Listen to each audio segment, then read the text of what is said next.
Қамыры небәрі 5 минутта дайын болатын өте дәмді самса дайындаймыз. Ал ендеше кеттік. Ол үшін бізге оның үстіне осы маргаринімізді салып үгітіп аламыз. Яғни маргарин мен қамыр ұн араласу керек.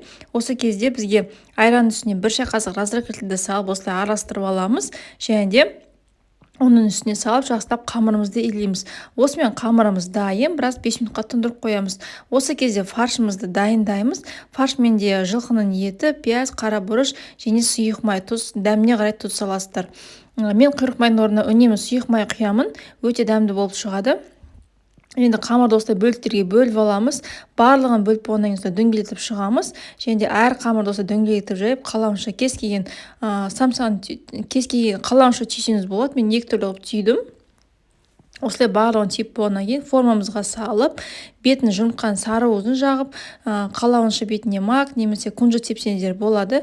Қызып тұрған пеште 220 градуста 25-30 минуттай пісіріп аласыздар. Өте дәмді болып шығады. Міндетті түрде осы рецептпен дайындап көріңіздер, сіздерге ұнайтынына сенімдімін. Сондай-ақ осы қамырмен сіздер кез келген мясной пирог дайындап көрсеңіздер де болады. Астарыңыз дәмді болсын.